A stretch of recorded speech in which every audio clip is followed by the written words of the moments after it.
فەرمانبەران و موچەخۆران هەرێمی کوردستان هیچ مانگێک نییە دوور لە ترس و دڵڕەوکەی زۆر و قوڵەوە موچە وەربگرن. مامۆستایەکیش دەڵێت تەنیا دەیانەوێت فەرمانبەران بێزار بکەن و داهاتی نانەوتێ مەرێمەش بۆ دوو بنەماڵەیە. بۆ نمونە مانگی پێشوو لە کاتی خۆیان موچەیان ناردووە 120 میلیارەکەشی نەناردووە. پێیان وتی 120 میلیارەکە حازرکە هەموو مانگێ پێ تەڵێن 10 ڕۆژ 5 ڕۆژ پێشەوە تۆ ناتوانانی حازرکە بە بیانی ئەوەی داهات کەمی کردەوە بەیانی ئەوەی شەڕی ئێران و ئەمریکا و شەڕی ئەو شەڕێکە ئەم منتیقانەی گرتبوویەوە هەموو جارێک بیانوێ گەێنەوە.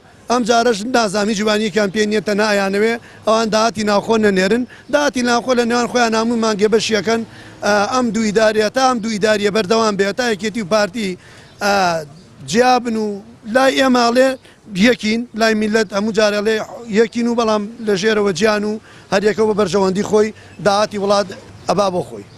کێشەکانی نێوان هەرێمی کوردستان و حکوومەتی فیدراڵ ئاشکران بەڵام هیچ بۆ چارەسەرکردنیان نییە بە تایبەت بۆ پرسی موچە کە ژیان و گوزەرانی خەڵکی هەرێمی کوردستانی لەسەر بەندە زیاتر لە 10 ساڵە لەگەڵ نزیکبوونەوە لە هەر کۆتایی مانگێک هەمان چیرۆکی تاڵ دووبارە دەبێتەوە.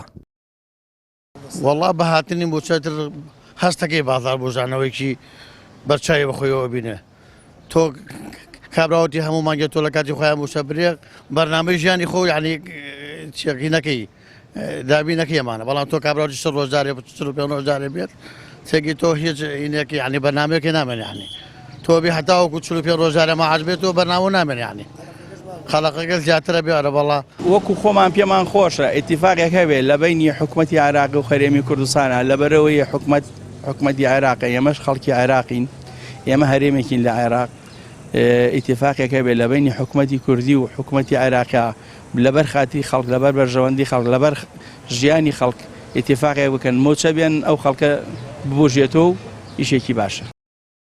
قەیرانی موچە چیرۆکێکی درودرێژی لە هەرێمی کوردستان تۆمار کردووە. لە ساڵی 2014 سیستەمەکە تێک چووە مانگی وا هەیە بۆ 70 ڕۆژ دەڕوات موچە نادرێت. هەر کابینەیەکی شپارێکی زەبەلاحی موچەخۆرانی لایە و لە خەیاڵدانی خۆیدا بە قەرز لەسەر خۆی هەژمار کردووە بێ ئەوەی هیچ چارە نووسێکی دیار بێت. سامەر فەتاح کەناڵی ئاسمانی پەیام هەڵەبجە.